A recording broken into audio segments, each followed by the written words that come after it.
itu bukan urusan kita. Yang penting Injil sudah diberitakan kepada orang yang kita kenal, yang kita temui. Yang penting Injil sudah diberitakan. Nah itu bukan soal masalah percaya atau tidak. Kalau cuma menginjilin orang yang sudah di dalam gereja, itu nggak repot. Makanya nggak heran gereja di Indonesia kebanyakan bukan pertumbuhan penginjilan, tapi perpindahan. Makanya di Jawa Barat ini kan, meskipun gereja Kristen Pasundan isinya orang Manado, orang Batak, orang mana lagi?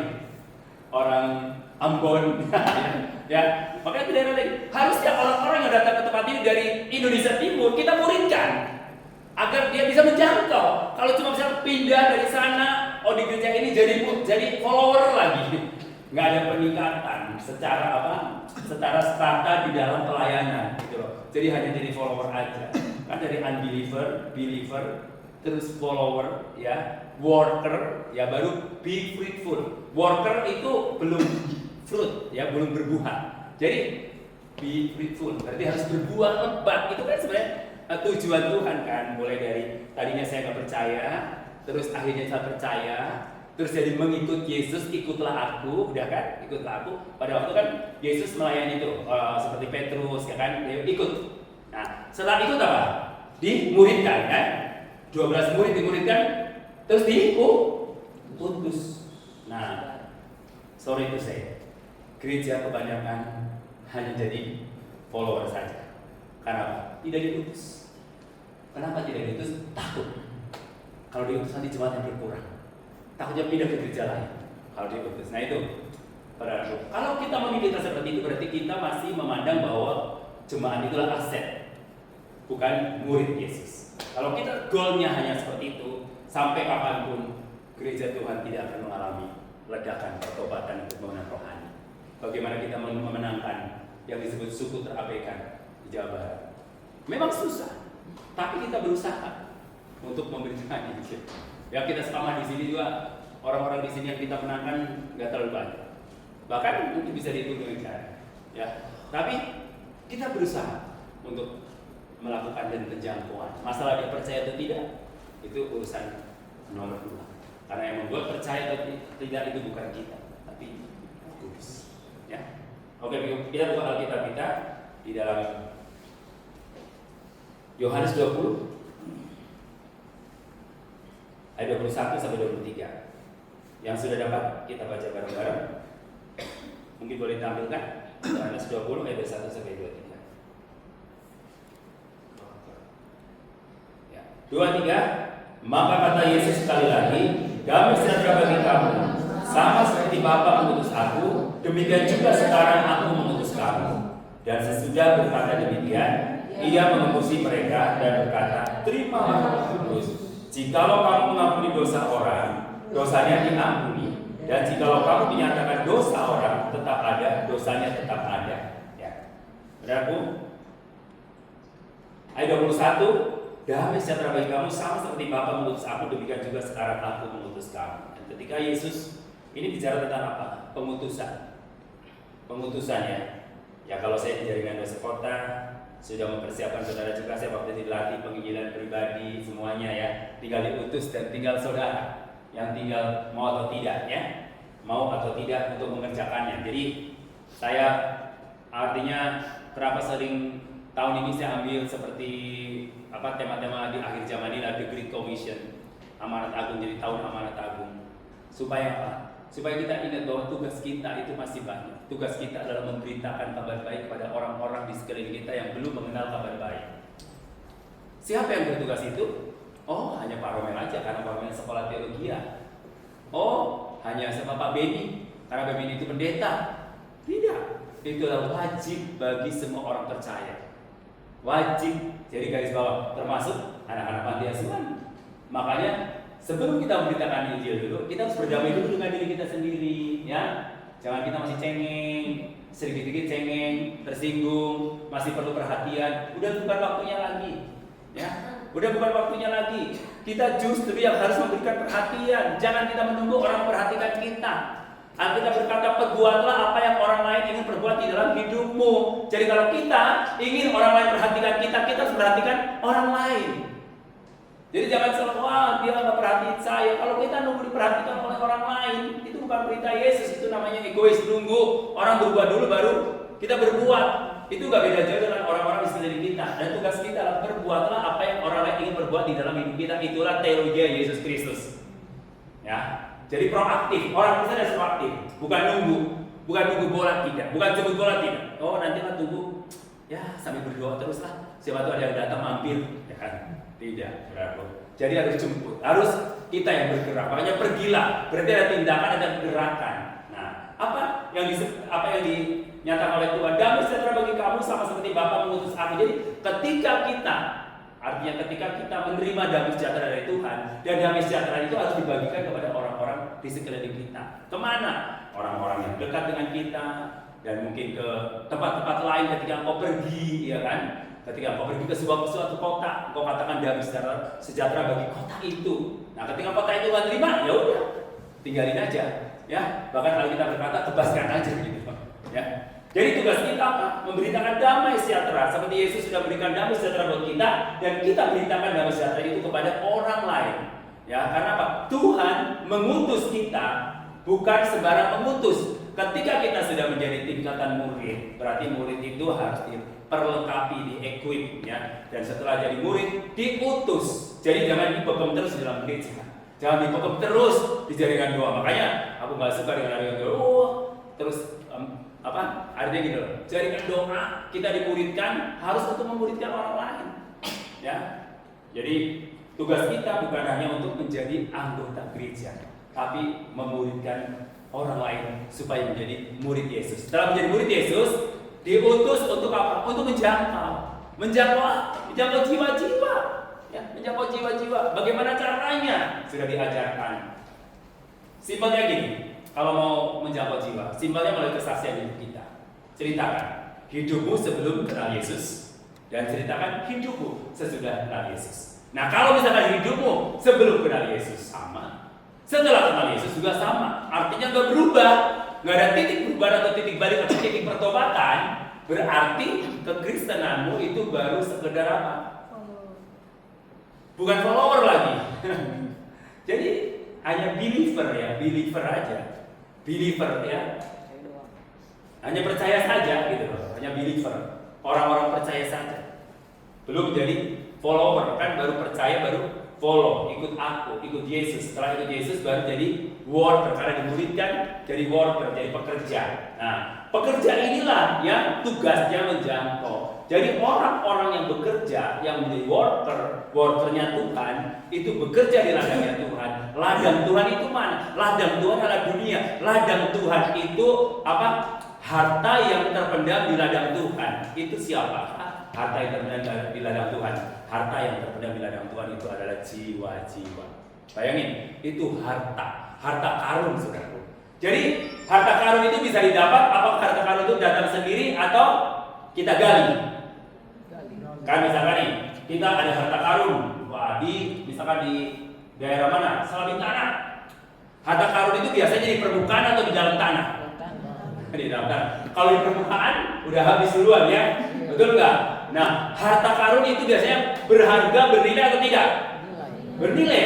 Kalau nggak bernilai, dikubur di bawah tanah, itu namanya sampah. Nggak mungkin dikejar sama orang. Nah, kenapa orang-orang Indonesia bahkan orang Amerika pada mengejar harta karun emas yang ada di Papua? Ya, ada di Papua. Semua mengejar ke sana sampai orang-orang bekerja di sana menggali emas ya supaya dapat emas, harta karun. Nah, orang-orang di Kalimantan Tengah itu ada satu daerah namanya Gunung Emas. Gunung Emas itu tiap hari kerjaannya nambang emas. Dan satu orang itu biasanya dapat, kata teman saya itu, satu orang setiap hari 8 gram. 8 gram emas. Sekarang 1 gramnya berapa? Kalau 2 juta berarti penghasilannya 16 juta. 16 juta bayangin. Dan di sana di Gunung Emas aku pernah lewat di jalan rayanya, saudaraku. Rumahnya wah besar-besar kayak istana. Padahal di desa-desa, tapi kayak istana. Saking kayanya, uangnya banyak. Kan penghasilannya emas tiap hari. Sampai hutannya gundul karena dibotakin terus, digali terus. Karena ada harta karun. Coba kalau sampah plastik, apakah diganti sama dia? Nggak mungkin. Nah, saudara, bahwa jiwa-jiwa itu diibaratkan seperti harta karun yang terpendam di ladang tuayan itu. Dan siapa yang akan menggali harta karun itu? Apakah Tuhan? Tidak. Tuhan butuh saya. Tuhan butuh saudara untuk bekerja sebagai worker untuk menggali harta karun itu, supaya harta karun yang terpendam itu muncul, sehingga harta karun itu menjadi sesuatu yang bernilai. Kenapa jiwa-jiwa disebut harta karun? Karena satu jiwa itu sangat bernilai di hadapan Tuhan. Pada waktu satu orang bertobat, Alkitab berkata, malaikat di surga bersorak-sorai. Jadi pada waktu saudara nanti meninggal, yang ditanya bukan berapa mobilmu, kamu lulusan apa, sarjana apa, titelmu apa, bukan. Rumahmu berapa, enggak. Yang ditanya apa? Berapa jiwa yang kau berikan kepadaku. Karena itulah mahkota yang Tuhan siapkan buat orang-orang yang mengenal jiwa, yang mempersembahkan jiwa. Nah, di tahun 2026 kita harus introspeksi diri kita. Apa target kita? Apakah kita udahlah menjadi orang Kristen yang biasa-biasa, yang penting saya percaya, believer, kan masuk surga juga. Nah, atau saudara akan menjadi worker dan meningkat lagi menjadi be fruitful. Waktunya berbuah kita. Jangan menjadi apa? Pengikut terus. Malah kadang-kadang jadi kekanak-kanakan gitu loh. Udah pengikut kekanak-kanakan lagi.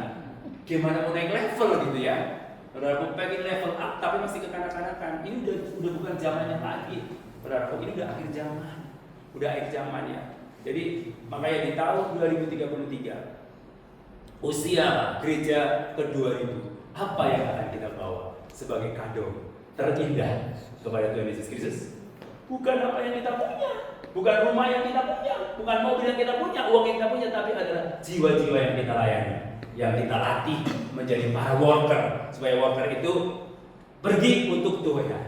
Nah, itu makanya saya itu pergi kemana-mana, saya selalu bilang, aku nggak mau kalau cuma KKR. Aku maunya cetak worker, ya pekerja. Buat apa kalau saya itu bilang nggak apa-apa, mau 30 orang, mau 20 orang, no problem, ya. Mau orang, tapi yang mungkin mau cetak worker, nggak mau sebelum apa? Oh pergi KKR doang, Bukan berarti nggak mau KKR ya, cuma kayaknya kita kayak kerjanya cuma membangun doang. Kapan kita mencetak workernya, ya kan? Ibadah, datang ke gereja itu adalah membangun, ya membangun. Jadi ada istilahnya membangun, ya itu kebanyakan yang dilakukan oleh gereja kan membangun, persekutuan, doa, kalau ada persekutuan kaum bapak, persekutuan kaum ibu, belum pelmas, semua terlalu banyak sibuk dengan persekutuan, akhirnya apa?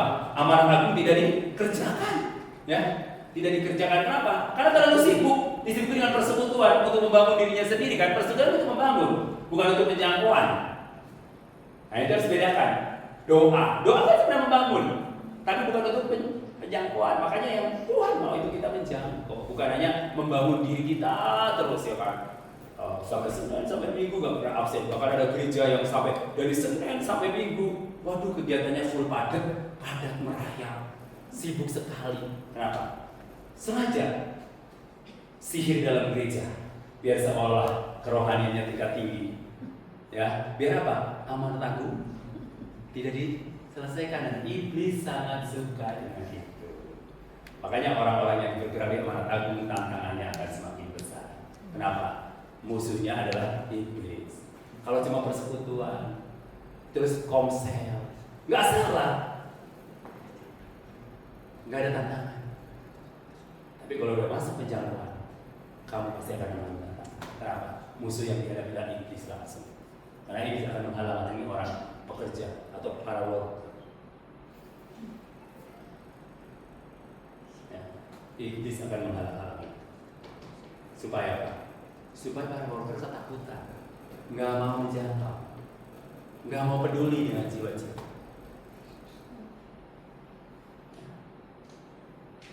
Jangan bangga dengan engkau dari Senin sampai Minggu nggak pernah, artinya nggak pernah itunya. Wah, sibuk banget lah pokoknya intinya pelayanannya, persekutuan dari ABC.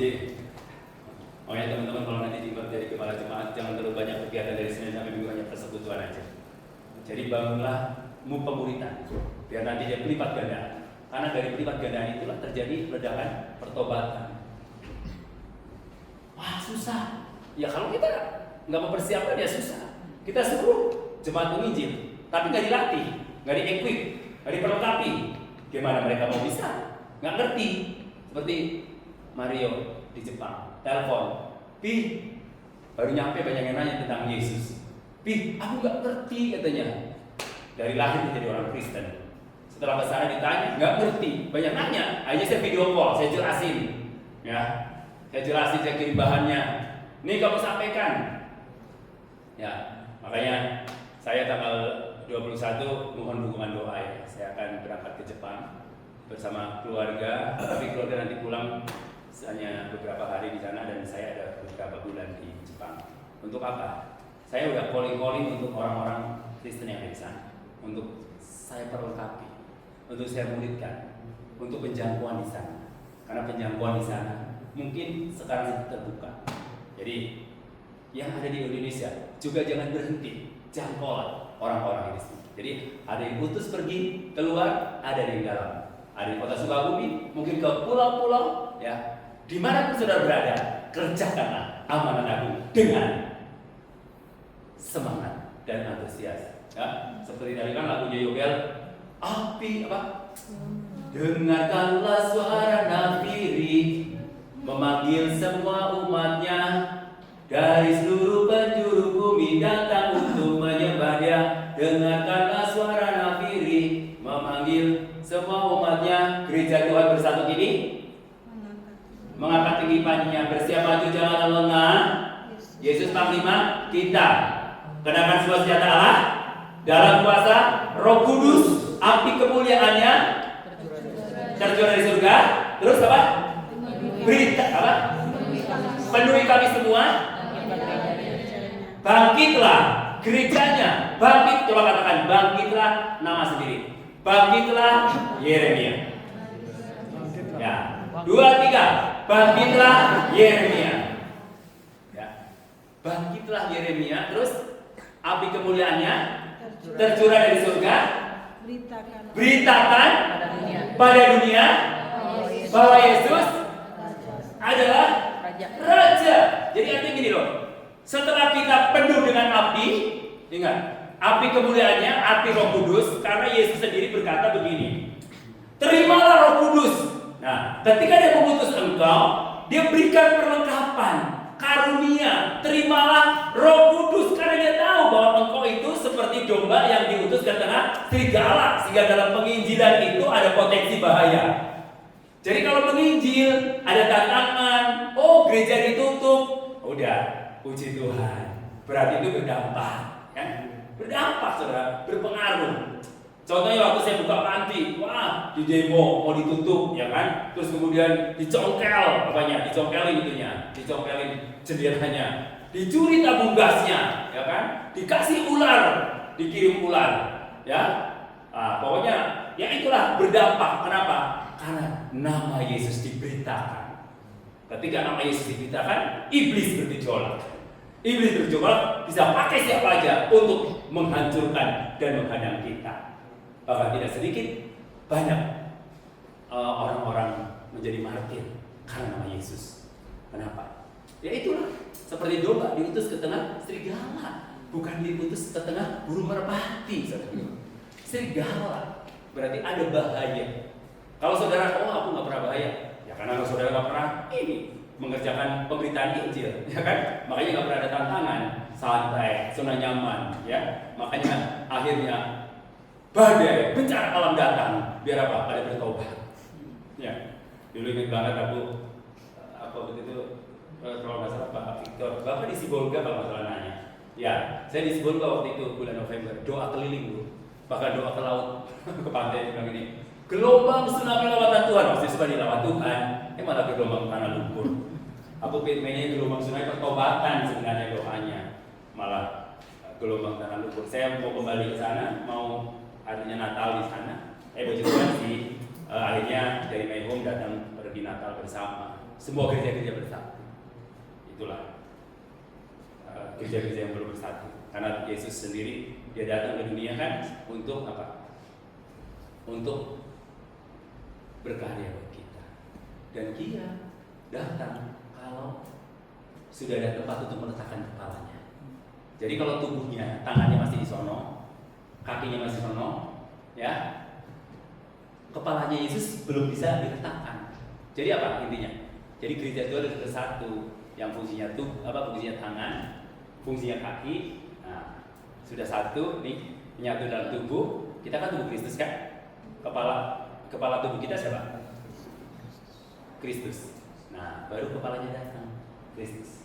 Makanya dia bilang tidak ada tempat untuk meletakkan kepalanya. Nanti kalau datang untuk meletakkan kepalanya berarti Yesus datang karena ketika gereja Tuhan sudah bersatu dan Injil diberitakan ke seluruh dunia. Saudara, mungkin saudara kata, aduh saya masih repot dengan sekolah, ada teman-teman sekolah. Ya. Aduh saya repot di pekerjaan, ada teman-teman yang bekerja, temanmu, relasi. Ya jadi nggak ada alasan, nggak ada alasan. Aduh aku sibuk ngurusin ini, nggak ada alasan. Kalau nggak sempat, saudara bisa posting IG-mu, beritakan Injil oleh IG-mu. Kayak aku ajaran kebenaran ini tidak ada siapapun yang datang kepada Bapa kalau tidak melalui aku. Kalau perlu pakai promosi, ya promosi 1 hari murah 15.000. Ya, saya pakai itu buat promosi supaya banyak orang mendengar nama Yesus. Ya, pikir-pikir uang sehari buat beli bakso 15.000. Masa buat promosi Injil kita nggak berani? Ya, promosi dagangan kita berani. Masa buat promosi Injil kita nggak berani?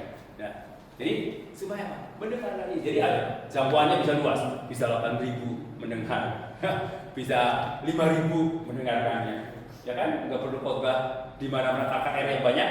Ternyata jangkauannya banyak. Kalau kita mau melakukan di mana saja, nggak ada alasan. Kita punya sosmed. Semua punya sosmed anak-anak muda? Coba di sini yang punya sosmed angkat tangan. Nggak punya sosmed atau nggak punya HP? Hah? Ya, itu kan bisa memberitakan Injil melalui sosmedmu, ya, Facebookmu, pakailah. Karena jangan didiemin. Karena Tuhan sudah kirim fasilitas untuk apa? Untuk memberitakan Injil melalui sosial media. Haleluya, Tuhan Yesus memberkati. Mari kita berdoa. Terima kasih Tuhan Yesus, kami bersyukur pada malam hari ini, malam yang luar biasa. Kami ada di tempat ini karena kami punya Tuhan. Terima kasih untuk para pendoa. Kami rindu bahwa kami yang ada di sini bukan hanya sekedar follower, tapi worker. Yang ketika worker terus bertumbuh, terus berbuah lebat, menjadi be fruitful, berbuah lebat. Kemana pun kami pergi dan berdampak buat orang-orang sekeliling kami. Terima kasih Tuhan Yesus. Di tahun 2026, bangkitkan gereja Tuhan menjadi worker, para pekerjanya Tuhan. Mulai dari anak-anak, remaja, pemuda, orang tua bersatu untuk menjadi pekerjanya Kristus. Terima kasih Tuhan. Terpujilah Tuhan kekal selama-lamanya. Di dalam nama Yesus Kristus kami berdoa dan mengucap syukur. Haleluya. Amin. Ya. Mungkin nanti lagi kami bersenggan putar yang Natal ya. Oke. Puji Tuhan, terima kasih kepada firman Tuhan. Kita akan berikan korban persembahan sambil menyaksikan video.